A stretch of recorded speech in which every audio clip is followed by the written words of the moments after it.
My name is Emily. I am 27 years old. And today, I want to tell you a story that broke me. A story about love. About lies. About how one man used me and left me empty. It started 2 years ago. I was working in a small coffee shop in New York City. The place was always busy. The sound of coffee machines. The smell of fresh bread. People rushing in and out with tired faces. That was my world. Simple. Ordinary. I lived in a small apartment with my younger sister, Anna. She was 19, still in college. Our parents had passed away when we were teenagers, so I was like a mom to her. I worked hard. Every dollar I made went to rent, food, and her books. My life was not easy, but I had hope. I always told myself, someday, Emily, life will get better. And then he walked in. His name was Ryan. I still remember the first time I saw him. He wore a dark blue suit. His hair was neat, his shoes shiny. He looked like he came from another world, rich, confident, important. He ordered a black coffee. And when I handed him the cup, he smiled at me. That smile. I don't know why, but my heart skipped. He looked at me like I was the only person in the room. Nobody ever looked at me like that before. The next day, he came again. And again. Every morning, same order, black coffee. And every time, we talked a little more. Long day ahead? I asked once. Always, he laughed. But seeing you makes it easier. I blushed. My hands shook as I wiped the counter. Nobody talked to me like that. Weeks passed. He learned my name. He asked about Anna. He even walked me home one night when it was raining. His umbrella covered us both. I felt safe, protected, wanted. For the first time in years, I felt like maybe my life was changing. Maybe this man, this stranger with kind eyes, was the miracle I had prayed for. One evening, after closing the shop, Ryan was waiting outside. "Emily," he said softly, "can I take you to dinner?" My heart pounded. Nobody ever asked me like that. I nodded. Yes. That night, he took me to a beautiful restaurant. The lights were soft. The music was slow. I wore my simple blue dress, but he looked at me like I was wearing diamonds. "You are special," he whispered across the table. "I don't know why, but you feel different. Real." His words melted me. I had never felt special. Not once in my whole life. After that night, we started dating. He brought me flowers. He surprised me with little gifts. He held my hand in public. I was living a dream. Anna noticed too. "You smile more," she said one morning. "He must be good to you." "He is," I whispered. "He really is." But deep inside, a small voice warned me. Why me? Why would a man like him, a man with money, style, and power, choose a girl like me, a simple waitress with nothing? I tried to silence that voice. I told myself, maybe love doesn't care about money or class. Maybe this is real. But I didn't know then. My heart was walking straight into a trap. One evening, Ryan held my face in his hands. His eyes burned into mine. "Emily," he said, "I need you. I want you in my life." My heart jumped. Nobody had ever said they needed me before. I believed him. Every word. I let myself fall. Deeper. Harder. I thought he was my future. I thought he was my home. But I was wrong. So wrong. Because soon, I would find out the truth. The truth that he never loved me. The truth that he only used me. And that truth would destroy me. I want to take you back. To the days before Ryan, before I knew what love, or what I thought was love, felt like. As I said, I grew up without parents. Our mom passed away when Anna was 12, and I was 20. Our dad had died years earlier. It was just the two of us, two sisters against the world. I quit college to work full-time, so Anna could finish high school. I took every shift I could at the coffee shop. I cleaned houses on weekends. I told myself, it's okay, Emily. Anna will have a better life. That's why, when Ryan came into my life, it felt like fate, like maybe God was giving me something back. He didn't just care about me. At least, that's how it looked. He cared about Anna too. He asked about her exams. He gave her advice about internships. He even brought her a small gift once, a new backpack for school. Anna liked him. She trusted him. He's nice, she said one night. You deserve this, Emily. You deserve love. And I wanted to believe that. I really did. Ryan's world was different from mine. He lived in a tall apartment building with glass walls and shiny floors. His car was black and new. When I stepped into his space, I felt small, like I didn't belong. But he never made me feel less. At least, not at first. He would take my hand and say, "You belong here, with me." I held on to those words. They were like gold to me. One Friday night, we sat on his couch. The city lights glowed behind him. He poured us wine and asked about my dreams. My dreams. I laughed. Ryan, I don't have big dreams. I just want Anna to finish college. I want her to be safe, to be happy. He shook his head. What about you? Don't you want more? I thought about it. Nobody had ever asked me that before. I want love, I whispered. I want someone who sees me, who stays. Ryan's eyes softened. He touched my hand. Then you've found it. You've found me. My chest filled with warmth. I wanted to believe him so badly. But slowly, little things started to bother me. Ryan never introduced me to his friends. When I asked, he smiled and said, "They're not important." He never wanted me to visit him at work. "It's stressful," he said. "You wouldn't like it there." And sometimes, he would disappear for hours. His phone off. No messages. No explanation. When I asked where he was, his voice would turn sharp. "Don't question me, Emily. I'm busy." I felt a sting. But then the next day, he would show up with roses, with kisses, with sweet words. "I'm sorry, baby. I just had a rough day." And like a fool, I forgave him. Again and again. Because I didn't want to lose him. One night, Anna sat beside me on the bed. "Emily," she said softly, "are you sure about him? Sometimes, I feel like something's off." I frowned. "Off? What do you mean?" She shrugged. "I don't know. He's nice, but he hides things. Do you ever notice?" My chest tightened. I wanted to defend him, but the truth was, I had noticed.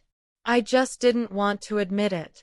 "Anna," I whispered, "don't worry. He loves me." She sighed. "Okay. I just don't want you to get hurt." But I was already hurt. I just didn't know how deep the cut would go. The next week, Ryan showed up at the coffee shop near closing time. His face looked tired. His tie was loose. "Emily," he said, "I need a favor." I froze. A favor? Nobody ever asked me for favors, except Anna. "What is it?" I asked. He leaned closer. "It's simple. I need to borrow some money. Just for a short time. A few $100s. I'll pay you back fast." My stomach dropped. Money. He was rich. Or at least I thought he was. Why would he need money from me? a waitress who barely paid rent. "Ryan, don't you have money?" I asked carefully. He laughed. "Of course I do. But it's all tied up right now. Business stuff. Complicated. I just need help this week." I hesitated. My savings were small. But his eyes, they looked desperate. And I loved him. "Okay," I whispered. "I'll help." I gave him $300. That was a month of groceries for me and Anna. But I told myself, he needs me.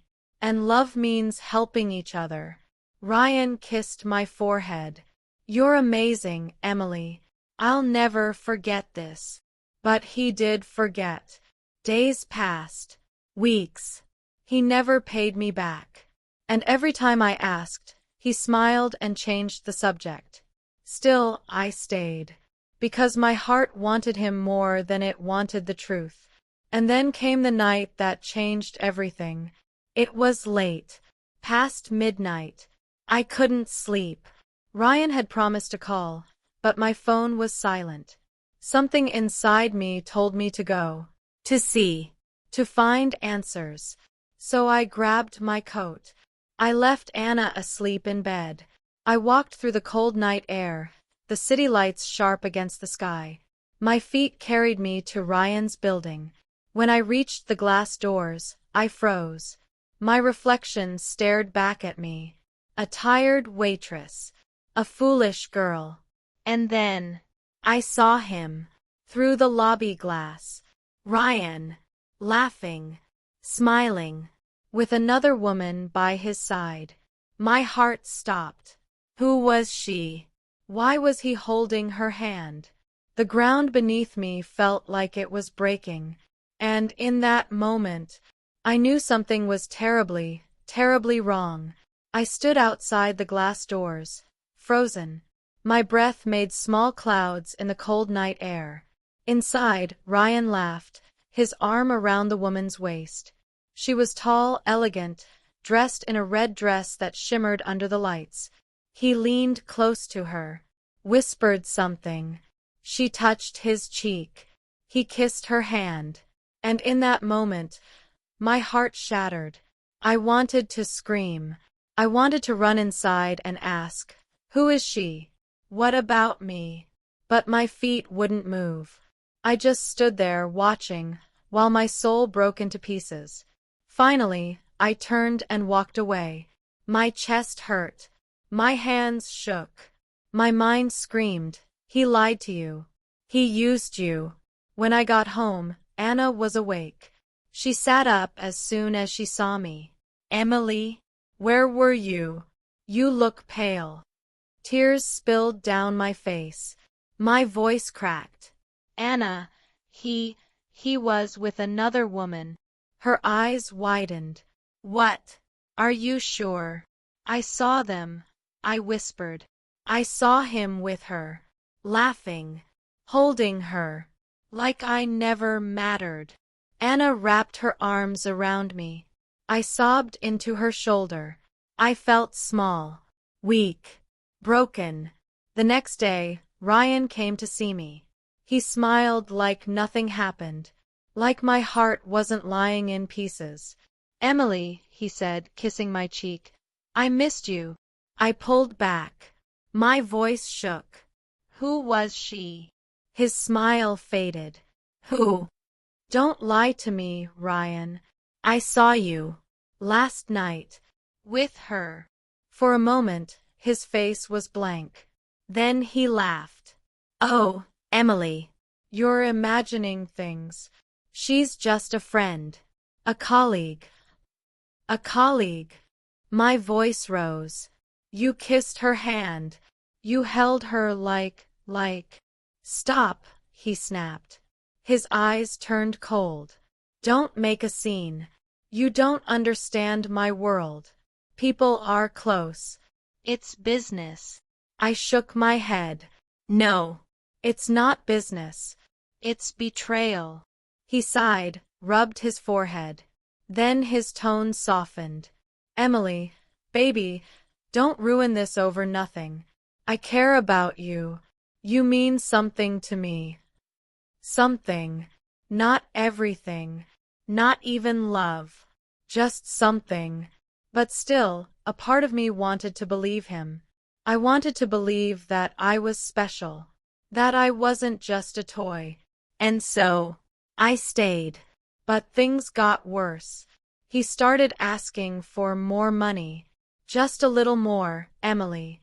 Business is tough right now. I gave him 50. Then 100. Then another 100. My savings melted away. Anna noticed. Emily, you're not yourself. You're tired. You're sad. And your money, where is it going? I couldn't meet her eyes. He'll pay me back. He loves me. But even as I said the words, they felt empty. One night, I waited for Ryan at the coffee shop. Hours passed. He didn't show. Finally, near midnight, my phone buzzed. A text. Sorry. Busy. Can't come. No, I love you. No explanation. Just cold words on a screen. I cried that night. Alone. The sound of the city outside my window felt like knives. Cars honking, sirens screaming, people laughing. The world kept moving, while my world was falling apart. Days later, I decided to confront him again. I needed answers. I went to his apartment. My hands trembled as I knocked on the door. For a long moment, nothing. Then the door opened, and there she was, the same woman in the red dress, standing in his doorway. She looked at me, confused. Can I help you? My throat closed. My body went numb. Is Ryan here? I whispered. Before she could answer, Ryan appeared behind her. His shirt was half-buttoned. His hair messy. Emily, he said flatly. No smile. No warmth. Just my name, like it was a problem. I looked at him, then at her. My heart broke all over again. Who is she? I asked. The woman frowned. I'm his girlfriend. Who are you? Her words hit me like a slap. Girlfriend? My knees weakened. I grabbed the doorframe to stand. Tears filled my eyes. Ryan! My voice cracked. Tell me she's lying, please. But Ryan didn't answer. He just stared. Silent. And in that silence, I knew the truth. He never loved me. He never cared. He used me. For money. For comfort. For whatever he wanted. I was nothing to him. The woman glared at me. Leave. Now. Ryan didn't stop her. He didn't defend me. He didn't even say goodbye. He just stood there. Cold. Empty. I turned and walked away. My tears blurred the city lights. My chest felt hollow. My heart felt dead. When I got home, Anna was waiting. She saw my face and ran to me. Oh no. Emily, what happened? I collapsed into her arms. He has someone else. He never loved me. He used me. Anna held me tight. I'm so sorry. You don't deserve this. You don't. But in that moment, I felt like I did deserve it. Like I was stupid. Foolish. Blind. I cried all night. My pillow soaked with tears. My body shaking with pain. And deep inside, one thought kept repeating. I gave him everything. And he gave me nothing. But the story didn't end there. Because a few days later, Ryan came back. Yes, he came back. And what he said then broke me even more. I thought it was over. I thought I would never see him again after that night. But 3 days later, I heard a knock on my door. When I opened it, Ryan stood there. His hair was messy, his tie loose, his eyes tired. He held a small bouquet of flowers in his hands. "Emily," he said softly. My heart twisted. I wanted to slam the door. I wanted to scream in his face.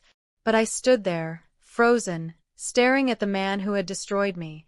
"What do you want?" My voice was cold. He sighed. "Please, just let me in. I need to explain." Against my better judgment, I stepped aside. He walked in, placed the flowers on the table, and looked at me with those same eyes that once made me believe I was special. "Emily," he began, "it's not what you think." I laughed bitterly. "Not what I think. I saw her, Ryan. She said she was your girlfriend. You didn't even deny it." He rubbed his forehead. "It's complicated. I care about you. I do. But my life, it's messy." "Messy." My voice cracked. "You lied to me. You took my money. You made me believe I was the only one." He stepped closer. "Emily, listen. I need you. You understand me in a way nobody else does." I shook my head, tears burning my eyes. "No. You don't need me. You use me. That's all." His jaw tightened. "Don't say that. I was going through hard times. You helped me.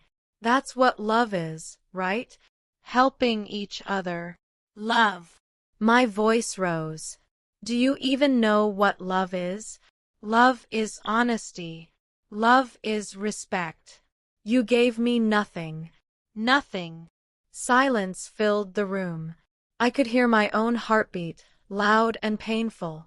Then his face changed. The soft mask slipped away. His voice grew colder. "Fine. You want the truth? Yes, I used you. You were easy, sweet, always ready to help. You made me feel good when I was down. That's it." The words hit me like knives. I gasped. My legs shook. How could you?" He shrugged, like it was nothing. "Don't make this bigger than it is. We had fun. That's all. Fun. Fun." My hands trembled. My chest burned.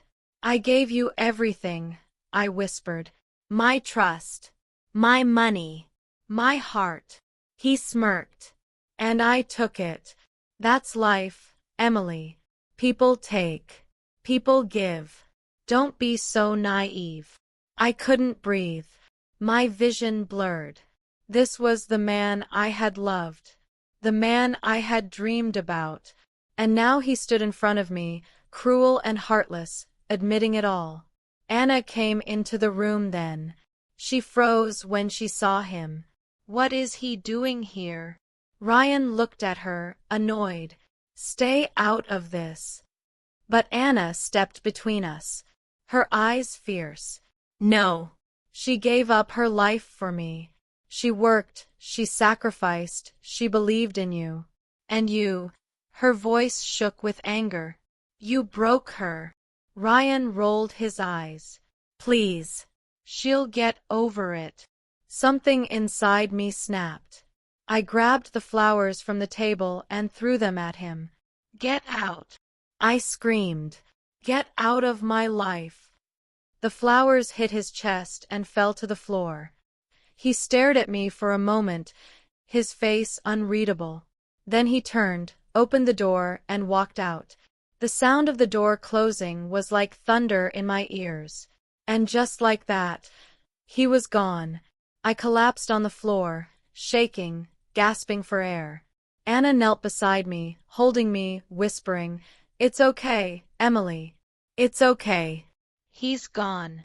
But it didn't feel okay. My heart felt like it had been ripped out. My soul felt empty. For days, I couldn't eat, couldn't sleep. Every corner of the city reminded me of him. The coffee shop, the street where he held my hand, the restaurant where he told me I was special. All of it felt like poison now. One night, as I lay awake staring at the ceiling, his words echoed in my head. Yes, I used you. You were easy. I cried until my chest hurt. I wanted to erase every memory, every touch, every kiss. But I couldn't. They were carved into me. And just when I thought I had reached the bottom, it got worse. 2 weeks later, I saw him again. Not in person. On social media. A picture popped up on a friend's feed. Ryan, smiling, his arm around the woman in the red dress. The caption, "Congratulations on the engagement." Engagement. I stared at the screen, my hands shaking. He hadn't just been using me.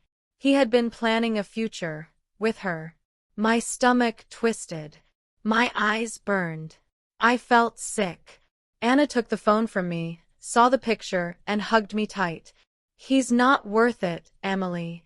He never was. But my heart screamed, then why does it hurt so much? That night, I sat by the window, looking at the city lights.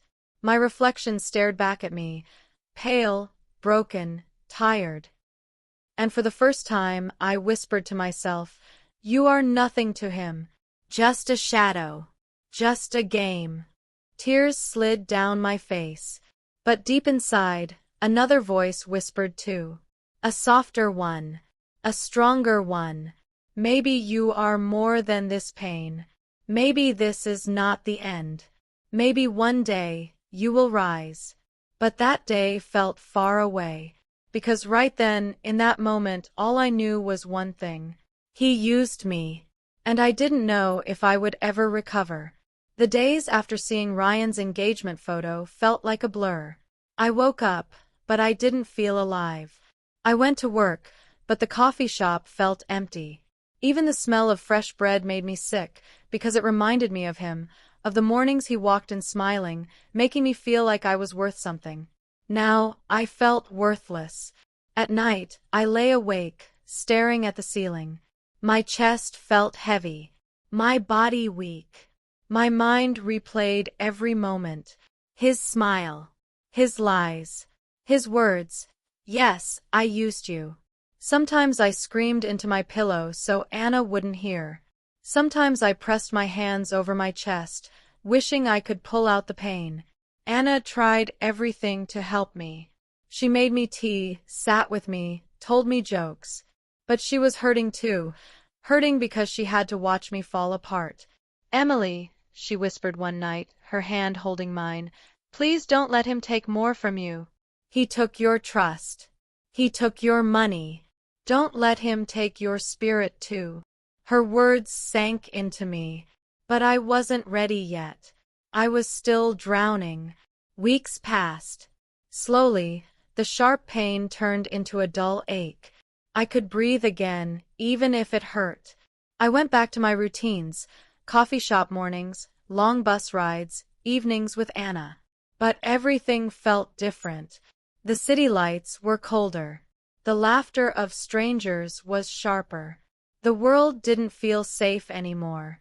One day at work, a customer asked for a black coffee. For a second, my hands froze. Black coffee. His drink. My eyes filled with tears. But when I looked up, it wasn't Ryan. Just a stranger with tired eyes. I realized then, I couldn't escape memories. They lived everywhere. That night, Anna sat across from me at the dinner table. She studied my face. "Emily," she said gently, "have you thought about talking to someone? Like a counselor?" I shook my head. "I don't need that." But deep inside, I knew I did. I was carrying too much alone. So a week later, I found myself sitting in a small room with pale walls and soft chairs. A woman with kind eyes asked me to tell my story. At first, the words stuck in my throat, but then they poured out. Everything. The flowers. The money. The lies. The night I saw him with her. The engagement. I cried. I shook. But she listened. And when I finished, she said something I'll never forget. "Emily, What happened to you says nothing about your worth. His actions do not define you. They only define him. Her words were like sunlight breaking through clouds. For the first time, I wondered, maybe I wasn't weak. Maybe I wasn't foolish. Maybe I was just human. The healing was slow. Some days, I still wanted to call him, to beg for answers, to scream at him, to ask, why wasn't I enough? But I stopped myself, because deep down, I already knew the answer. It was never about me. It was about him, his greed, his lies, his emptiness. Anna and I grew closer during that time. She would sit beside me while we watched old movies. She would study while I read books just to keep my mind busy. Sometimes she would hold my hand and whisper, "You're stronger than you think." And slowly, I started to believe her. One morning, I looked in the mirror before work. My face still looked tired, but my eyes, they looked steadier, stronger. I whispered to myself, "He used me, but he will not break me." That day at the coffee shop, a little girl came in with her dad. She smiled at me as I handed her a cookie. "Thank you," she said, her voice bright. For the first time in months, I smiled back. Really smiled. I realized then, the world still had kindness. Not everyone was like Ryan. Not everyone would use me. But healing wasn't a straight line. Some nights, I still cried. Some mornings, I still woke up with pain in my chest. But I kept moving, step by step. One evening, Anna brought me to the park. The air was cool, the leaves turning gold. We sat on a bench, watching children play. "Emily," she said, "do you know what I see when I look at you?" "What?" I asked. "I see a woman who gave everything for love, who got hurt, but who still stands. That's not weakness. That's strength." Tears filled my eyes. For the first time, they weren't just tears of pain. They were tears of something else. Maybe hope. I looked up at the sky, the colors of sunset painting the clouds. And I whispered, maybe one day, I will forgive myself. Maybe one day, I will forgive him too. But not yet. Because the wound was still fresh. The story was still raw. And deep inside, I knew my journey wasn't finished. The hardest part still waited for me. Letting go. Months passed. The cold winter air turned into spring. Flowers bloomed in the park. Children laughed in the streets again. And little by little, my heart began to heal. The pain was still there, but it wasn't sharp anymore. It was like a scar, something I carried, but something that no longer bled. I stopped checking social media. I stopped searching his name. I stopped wondering what he was doing, or whether he ever thought of me. Because I realized, it didn't matter. He had chosen his path. And I had to choose mine. One morning, I stood in front of the mirror. My hair was tied back, my apron ready for another long day at the coffee shop. But for the first time in a long time, I didn't see a broken woman. I saw someone who had survived. I touched my reflection and whispered, "You are more than what happened to you. You are more than his lies." Anna walked into the room then. She smiled at me. "You look lighter," she said. And she was right.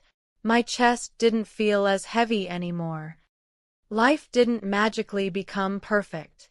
I still worked long hours. I still struggled to pay bills. But I also found joy again. In small things. In fresh coffee. In Anna's laughter. In sunsets painting the sky with orange and pink. And slowly, I began to dream again. Not about Ryan. Not about love. But about myself. I signed up for evening classes at the community college. I wanted to study business. I wanted to one day open my own cafe, not just serve in one. For years, I told myself I couldn't, that I wasn't enough. But now, I wanted to try, because I learned something. Sometimes pain can break you, but sometimes pain can also push you to grow. One afternoon, as I was leaving class, I saw a couple holding hands. For a moment, my chest tightened. The memory of Ryan still lived inside me. But instead of sadness, I felt something else. Acceptance. Their love had nothing to do with my story.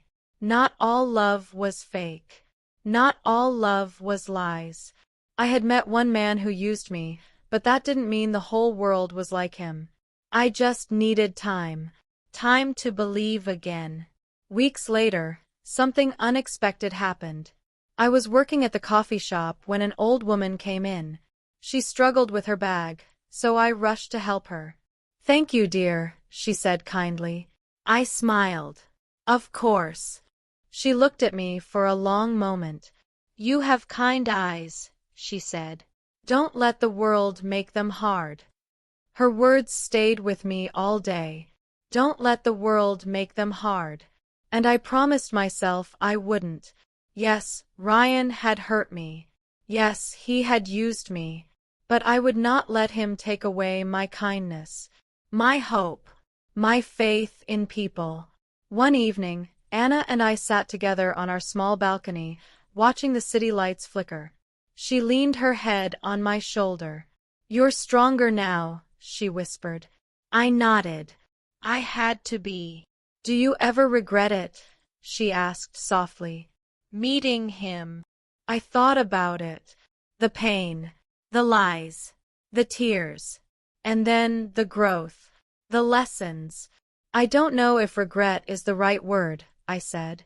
"He broke me, but he also showed me what I don't want, what I will never accept again. He taught me that love without respect isn't love at all." Anna squeezed my hand. "That's true." I looked up at the sky. The stars shone faintly above the tall buildings. And I whispered, more to myself than to her, "Now I know love is not about words. It's not about gifts. It's not about someone needing you only when it's easy. Love is about trust, about honesty, about standing together in both light and dark." Tears filled my eyes again, but they were not tears of pain. They were tears of freedom, because I realized something important. Ryan had used me, but he did not destroy me. I was still here, still breathing, still standing, and I would rise again. Maybe one day I would love again too. Not today, not tomorrow, but someday, with someone who saw me not as something to use, but as someone to cherish. Until then, I would love myself. I would build my cafe. I would take care of Anna. I would live fully with kindness in my heart, because I was more than what happened to me. I was Emily, and I had survived. Now, when I look back, I don't see just the pain. I see the lesson. I learned that people can lie. People can use you. People can break your heart. But that does not mean you are worthless. It means they were not worthy of your love. So if you are listening to my story, and if you have ever felt used, betrayed, or broken, please remember, you are not alone. And you are not weak. Love is not about how much you give to someone who doesn't value you. Love is about respect, trust, and truth. And the most important love is the love you give yourself. That is the lesson I carry now. Because yes, he used me, but he also showed me how strong I could be. And for that, I am finally free.